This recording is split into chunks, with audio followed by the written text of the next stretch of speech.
Welcome to What's Your Baseline Shorts.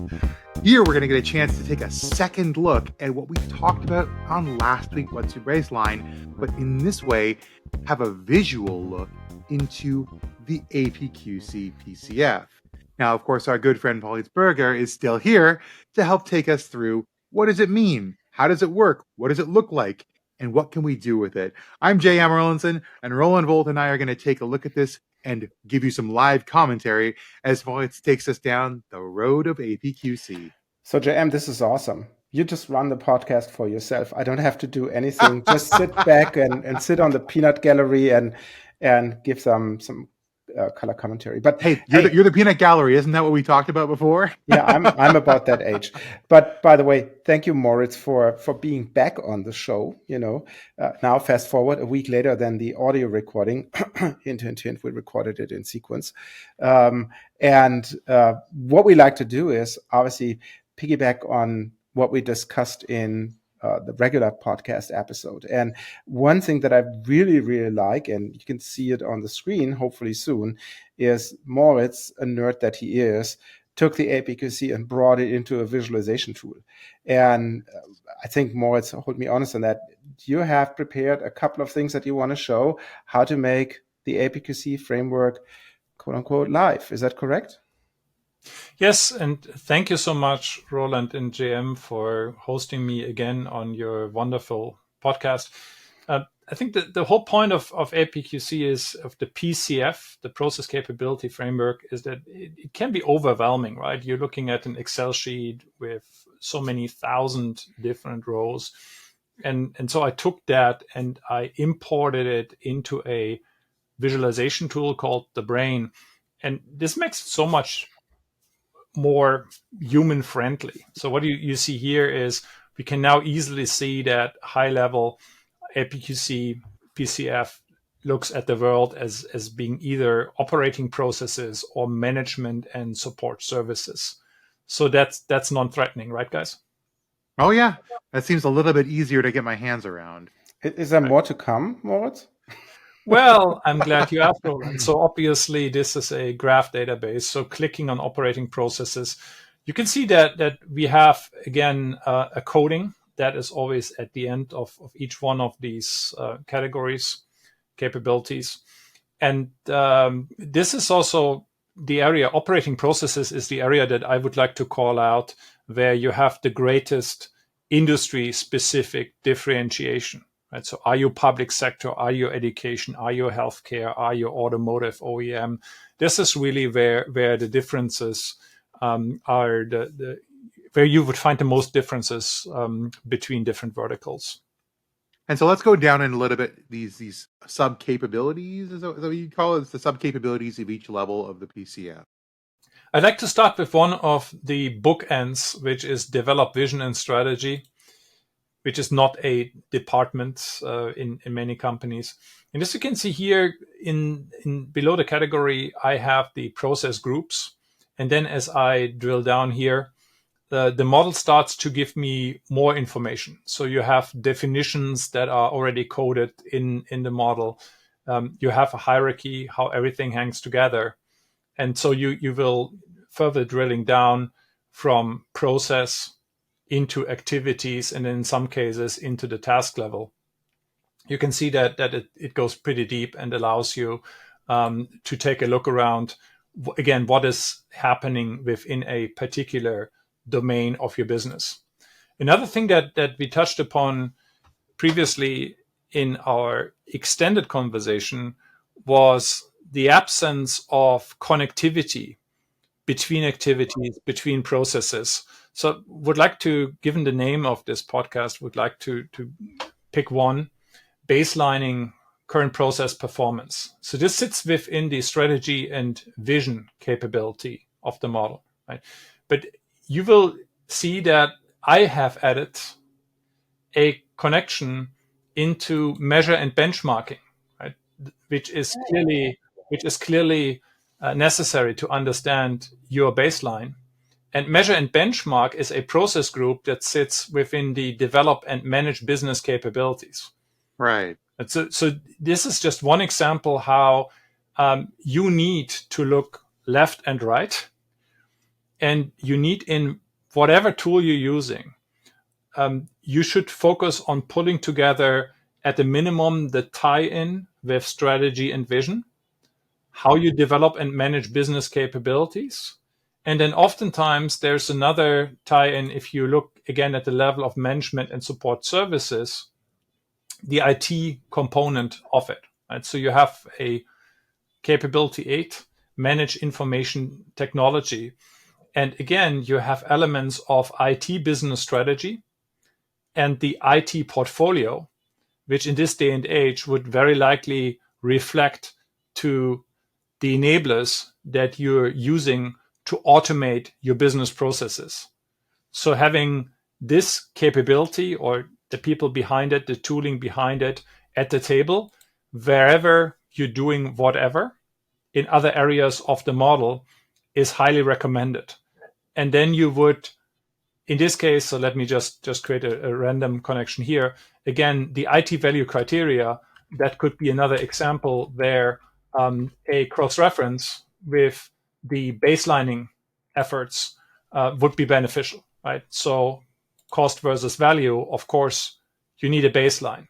And in this case, we are falling into another gap of the model, or something that you would add above and beyond what the model provides. Once you start your modeling along these lines, it might be necessary to establish a different way how IT benchmarks versus the business output measures, the business KPIs. Yeah, and then obviously you could also link when the question comes up to, well, how have we implemented this? Right, you could create links to your end-to-end processes and whatever other artifacts you have created. Like a link to your application landscape, right? Your solution architecture for that certain thing. So just as a idea in here, that this is not limited to just the APQC framework. Absolutely. And the reason why I like looking at the framework in a graph view is the interconnectedness of different things. So bringing that to life, however you approach it, even if just being able to communicate what you're trying to accomplish and aligning your stakeholders, finding a graphical, a visual view could be highly beneficial in my experience. Yeah, when you say about aligning stakeholders, that's something we talk about in this podcast almost every show, which is knowing who needs to be in the room. It feels like this particular visualization style, or at least the idea of showing the interconnectedness, gives you kind of like that hit list. Who do I need to call when I'm having this conversation? If I'm developing this capability, if I'm addressing it with a program or project, what would be my tangential stakeholders, or even like maybe directly connected stakeholders who will be contributing to it just by virtue of the impact? Exactly. There's also the tie-in with knowledge management, right? So where do I find the artifacts that exist around this particular topic? And so again, find a way how you can add the information in the absence of a magical Uber tool, and respecting your tooling and methodologies that you have in place, as long as you're using the coding consistently. So if you look at the portfolio strategy, the code is 20,660.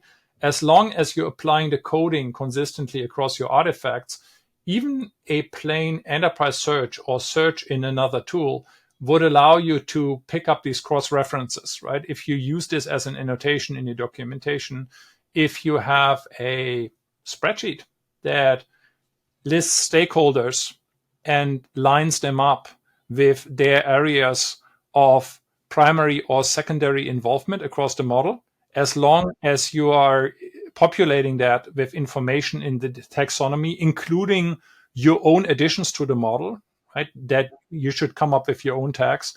That's a huge value add to just be able to push a button and see what's happening. Can I ask a brief question about this? Because it's actually something that comes up a lot.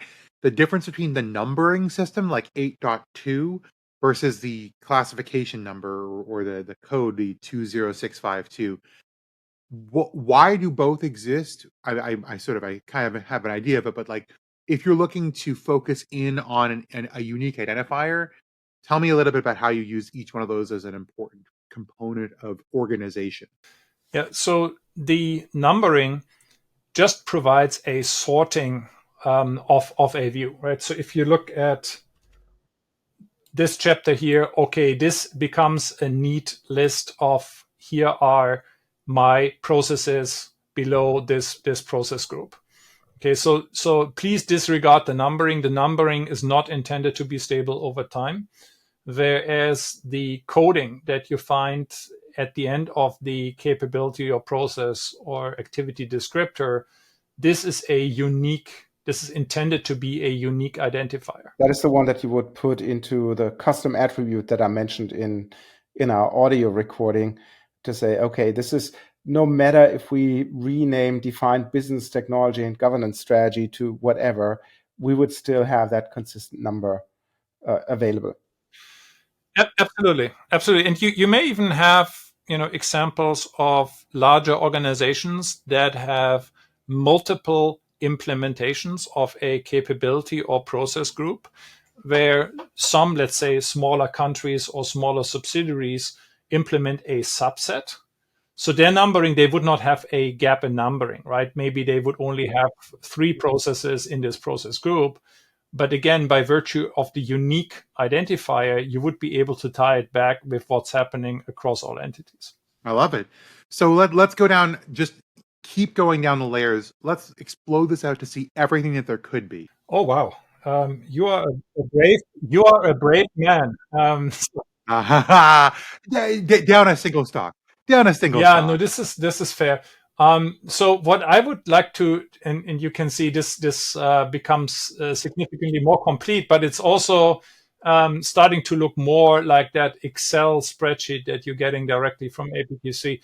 What I would like to call out here is that you have a definition not just of the elements of the model that's typically provided, but you also have suggested KPIs. So in this case, for IT business strategy, there are not as many KPIs, but you can see there's one that's populated here as well. Again, it comes with a unique identifier, and so you're able to take the model and to take it forward and apply it for benchmarking purposes. It also informs you as you are adding your own KPIs. As people are able to peruse the model to look at documentation provided by other stakeholders, it provides visibility into shared interests and concerns. So definitely a best practice to think about the model in also capturing the intent and how we would look at performance at the process and capability level. Yeah, and APQC is happy for a fee to sell you obviously benchmark values to this. So Moritz, you and I, while we were working for the little audit firm, they have built it that way, so get all the processes and the KPI definitions into the modeling tool and have it available, but then build a dashboard that was linked to it where you then could see, oh yeah, this is an operational KPI that's available for this, for this process in this example. And then you could see, oh, I can filter by industry and then see what my 3 main competitors do and how I rate against them. So for a little fee, APQC is happy to sell you that too. Yeah. Another small lesson learned, stakeholders care a lot about the language. What do you call a thing? They could not care less about the tag. So if you look at, again, element 20,677, define IT service catalog, if it's easier for your colleagues to understand that you're using a particular tool where the service catalog resides, and maybe there's even an opportunity to model down at the task level how what tasks would be performed in service of this activity. You're able to just be very flexible on what this is called, as long as whatever you're doing serves the same purpose and you preserve the tagging. That may make it easier for people in your organization to follow along what you're trying to do. Wow, this is amazing. Well, it's a pleasure. This is a really good visual description or visual interface for the APQC PCF. And hopefully everyone who's watching has really enjoyed it. If you want to hear the full conversation with Moritz, you can go to whatsyourbaseline.com/episode 54, which is our full examination of the APQC framework, the PCF, and of course, everything associated with best practices for using it for you and your organization. But I hope you enjoyed our little What's Your Baseline visual short that accompanied it. And once again, I'm J.M. Erlinson. I'm Moritz Berger. And my name is Roland Wold, and I didn't have a lot to say here. And we will see you in the next one.